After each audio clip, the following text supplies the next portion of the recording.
Wow, si Kate ay may lahat ng 100 piraso ng pakwan. Si Quentin ay may 10 piraso ng pakwan. Pero si Sophie ay may isa lang na piraso. Hey, malungkot pa siya? Sige, simulan natin kay Sophie.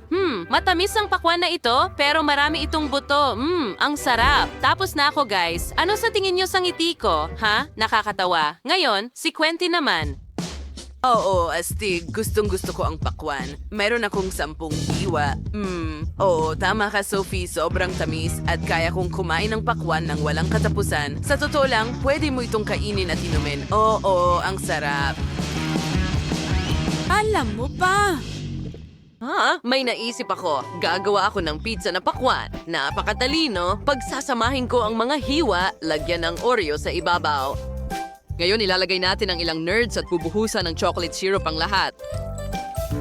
Oo, mukha na itong pizza. Astig! Napakaliwanag. Ang sarap, Quentin. Umalis kayo, mga babae. Akin lang ito. Wow, subukan ko nga. Oo, napakasarap nito. Ang galing ng naisip ko. Gusto ko ito. Ang tren chuchu ay papunta sa bayan ng Quentin. Ang sarap. Ang huling piraso na lang. Napaka-juicy at matamis sa parehong oras. Okay, tapos na ako, Kate. Pwede ka nang magsimula. Huray, handa na akong magsimula. Tara na. Kahit na, bakit ako kakain ng 1 piraso lang? Pwede akong kumain ng marami sabay-sabay. Meron akong 100 piraso ng pakwan. Ang galing, ang sarap ng pagkain. Pero may problema, sobra na akong nakakain at hindi pa rin nababawasan ang pakwan.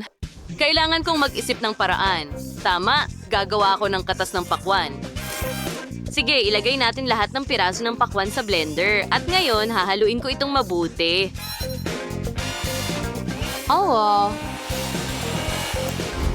Break ngayon sa Larry si Shira na sa malaking basket grenador at magpatuloy sa iba pang piraso ng pakwan. Alam ko, mga kaibigan, magandang ideya ito.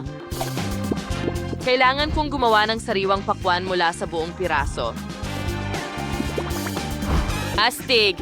Ang tagal nito, pero parang gusto ko ito. Ang saya-saya. Sige. Maraming piraso. Huling mga natira at puno na ang baso ko. Ayos. Ngayon, kailangan ko na lang ng straw para matulungan akong inumin lahat ito. Ang sarap. Ito ay sobrang sarap at sobrang busog na ako. Guys! Sa tingin ko magkakasakit ako. Lahat ng buto ay lumalabas. Wow!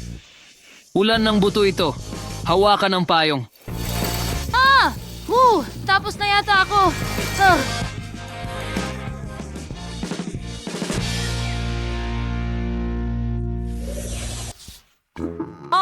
Bakit maliit lang ang bahagi ko? Nakakuha ako ng pangkaraniwang sukat astig. At mayroon akong pinakamalaki. Ang mga pagsabog. Sig, kau naman, Sophie. Siyempre, alam ko yan. Subukan natin. Ibuhos ang 1 bag ng caramel sa dila. Ang ganda ng kislap. Gustong-gusto ko ito. Ngunit kakaunti na lang ang natitira sa akin. Ang ideya. Ibubuhos ko ang natitirang caramel sa 1 baso ng tubig at gagawin ko ang lemonade. Mahusay. Ang inumin ay astig. Subukan mo? Mukhang mahikero. Salamat. Subukan ko nga. Okay, masarap. Miley, ikaw na ngayon. Mahusay! Magpatuloy tayo sa akin. Ibuhos ang caramel sa dila. Pumunta ako sa seed slicker. Ang ganda. Talagang gusto ko ito. Sumasabog ito ng napakalakas sa bibig ko. Hindi ko na mapipigilan. Naku Miley! Takpan mo ang Itigil iyong mo mga tainga! Tapos na. Ayos na ang lahat pero may natitira pa ako sa mesa. May pumasok sa aking ideya. Gagawa ako ng puso. Ay, ang cute.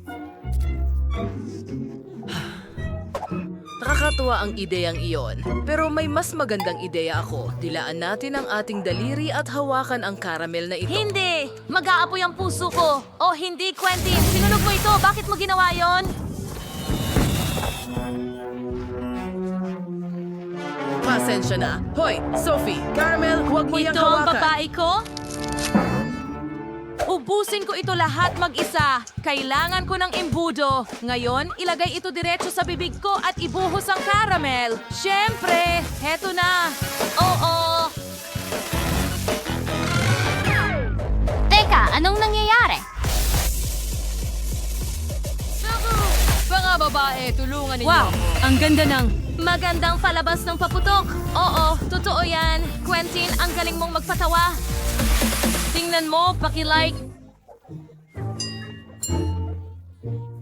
Hi guys! Gusto kong... Napakaliit ng mga cheese noodles na ito. Wow, mas maswerte si Ashley. Tama yan. At talagang masaya ako tungkol doon.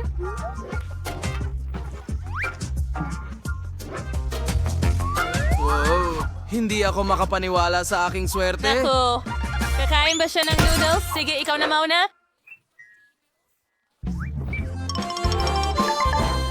Oh, anong bango? Kakainin ko ito ng maayos gamit ang chopsticks. Sandali, ano?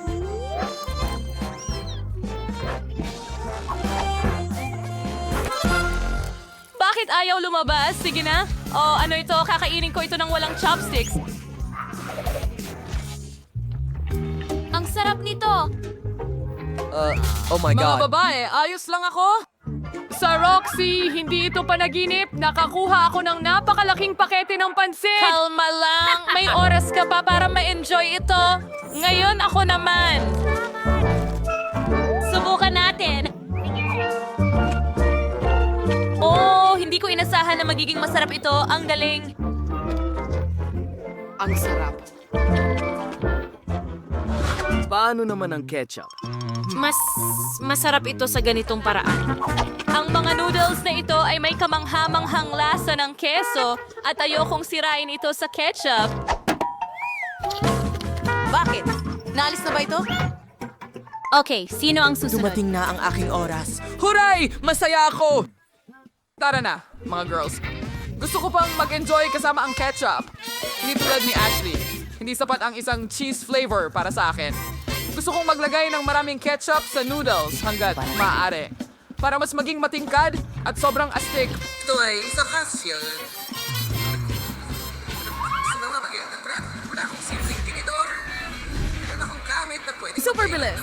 Panahon na para ilagay ito sa bibig ko. At ang isang pangalawang kamay ay makakatulong sa akin dito.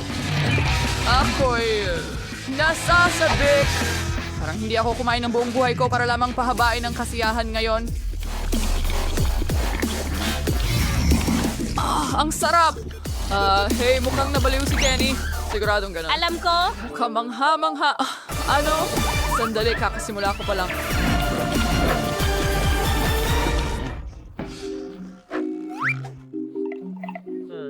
Hindi ito maaaring tapos ng gano'ng kabilis. Oh, mga babae, sayang ang kulit ninyo. Patawad at nadala ako.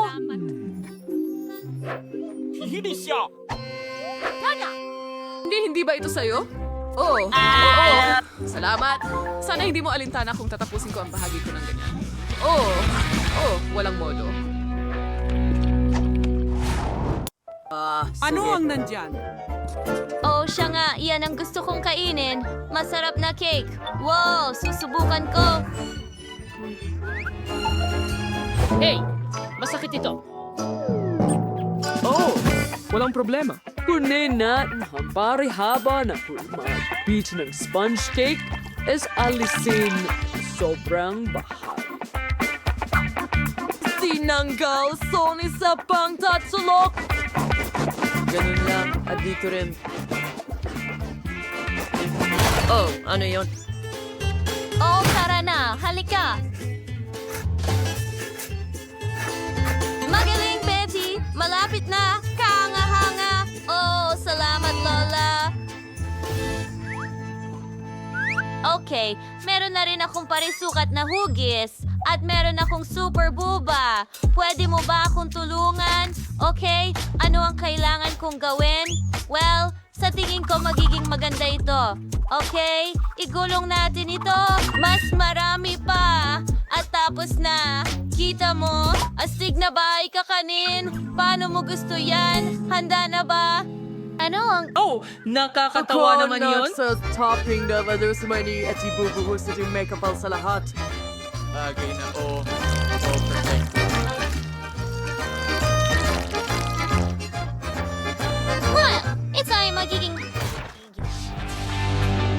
Oh, sige.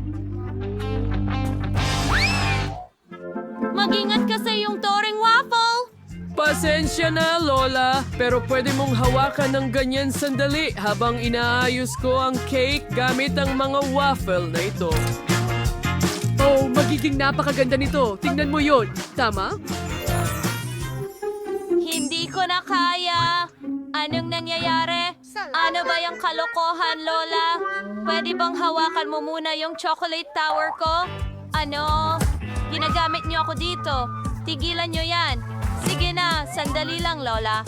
Kailangan kong ayusan ang bahay ko rin. Pero chocolate, hindi waffles. Oh? Oo? Ito ay perpekto. Gustong-gusto ko ito. Okay, Lola.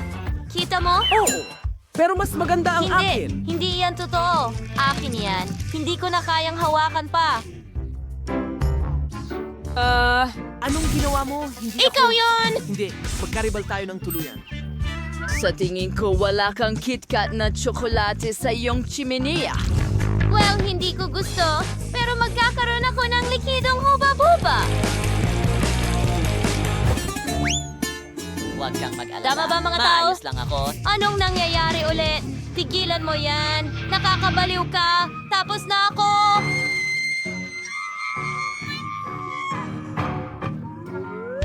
Kailangan ko rin gumawa ng cake. Narito ang pakwan. Hahatiin ko na ito ngayon.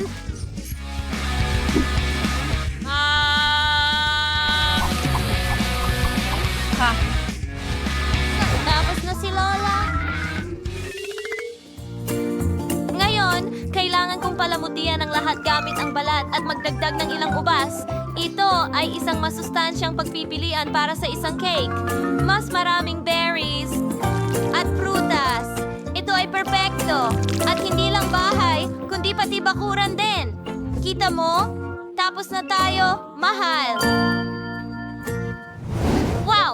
Ang dami ng iba't ibang cake. Yan ay gawa Oh, sa tingnan pakwan. mo. Oh, at waffle. Subukan ko muna ito. Kaya, Maraming tsokolate sa loob. Nakaka-excite ito. Masarap. Ang sarap. Sige, subukan ko ito kasama ang huba-buba. Grabe.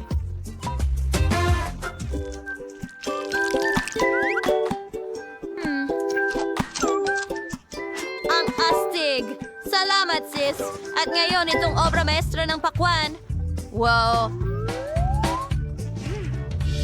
Napakaganda at makatas. Gustong-gusto ko ito. At may mga ubas sa hardin. Wow! Ang sariwa. Aba, ang kombinasyong ito ang panalo. Oh, kita mo? Sinabi ko sa'yo, ang healthy ang pinakamahusay.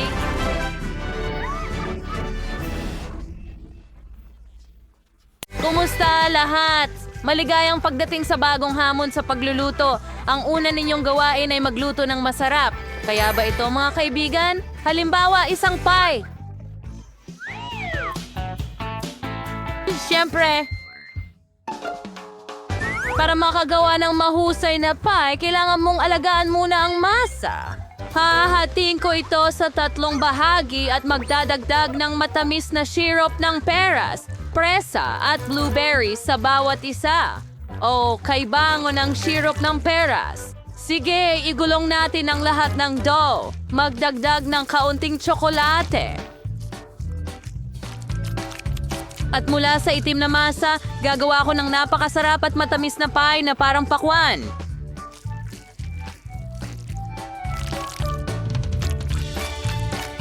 Okay, ganun lang. Ngayon ilagay natin lahat sa mangkok at ihiga.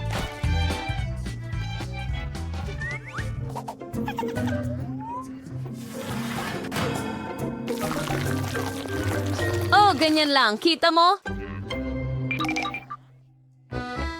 Astig, Grandma!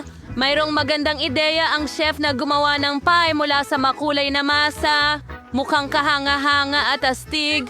Bumuo tayo ng tirinta sa tiprito ang masa sa mainit na mantika para agad itong maging magandang donut. Ganon lang. At... Wala. Ngayon, harwas or hate and salos. Ganun lang. Ngayon, maglalagay tayo ng kaunting cream sa loob. At budburan ng mga candy.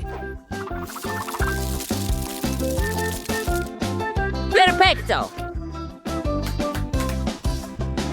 At ano ang nakikita ko? Nancy, kailangan mo ba ng tulong? Hindi. Salamat, Jeff. Ayos lang ako.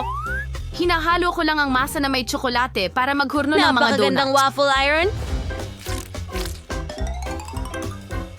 Sige. Tignan natin. Gusto mo ba ang mga resulta ko? Kung tila sunog na sa'yo, kung gayon. Nagkakamali ka. Tsokolate yan. Tama yan. Kailangan natin magdagdag ng higit pang matatamis. Gustong gusto ko sila. Tingnan mo to, Lola. Nagustuhan mo ba yon? Oh, ganda. Ayos. Handa na ang watermelon cake. Nagputol kami ng isang masarap na piraso.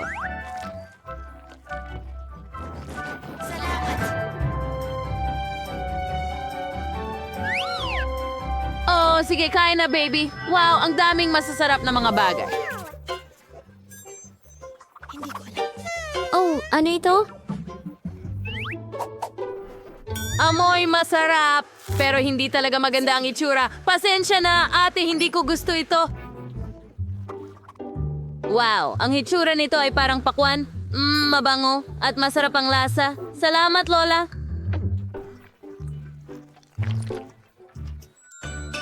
Oh, wow. Tingnan mo ang donut na ito. Mukhang cool at maganda talaga. Gusto kong subukan ito agad. Ang galing. Nanalo ang tindahan.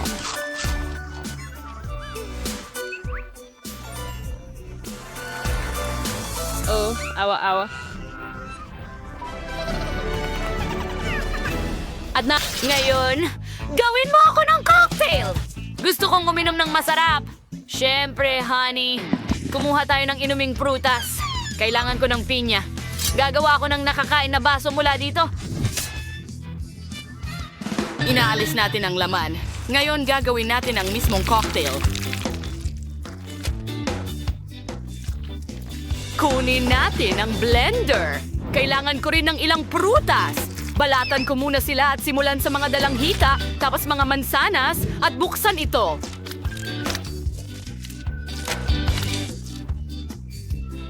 Oh, ang sarap na tingnan ng lahat. Iinumin ko na sana ito. Perfecto! Ibuhos ito sa isang baso ng pinya at dekorasyonan ito ng...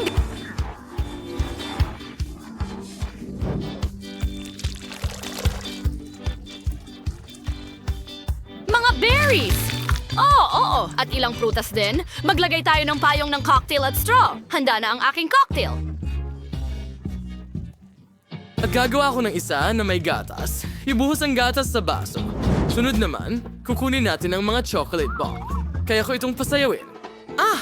Tingnan mo yan. Lola, sabihin mo sa akin. Astig, di ba? Oh, ano to? Marshmallows? Bakit sila sobrang chocolate? Tikman ko nga. Hindi masama. Magaling. Oo. At isa na lang ang natitirang chocolate bomb. Okay. Si Jess ang maglalagay nito sa gatas sarili niya. Kailangan ko ng ubas. Ilagay natin ang kalahati ng mga ubas sa isang baso ng ganyan. Punuin ang natitirang kalahati ng yelo. Pagkatapos, lagyan ng tubig. Handa na. Magdagdag tayo ng yogurt. Ayos. Yun na yun. Voila. Handa na ang cocktail. Jess, para sa'yo. Natutuwa ako. Ang ganda ng lahat! Saan ako magsisimula? Kakaiba ito. Mayroong mangkok ng tsokolate dito. Ano ang gagawin ko rito? Oh, naiintindihan ko. Kailangan kong ilagay ito sa gatas. Tingnan mo, gumana! Ito ay kakao na may marshmallow. Dapat itong masarap. Astig na ideya. Subukan ko nga. Oh, masarap. At ano naman itong nandito? Ito ay isang fruit cocktail sa pinya. May mga prutas pa sa mga stick. Gusto ko ito. Subukan natin ang mismong cocktail. Oh, sariwa at masarap. Sa ganitong cocktail, gusto ko agad pumunta sa dagat. Nagustuhan ko ito. Ang natitira na lang ay itong cocktail mula sa chef. Mukhang interesante. At masarap ito. Pero sino ang mananalo? Tama, Lola. Ikaw ang pinakamahusay. Narinig mo yon?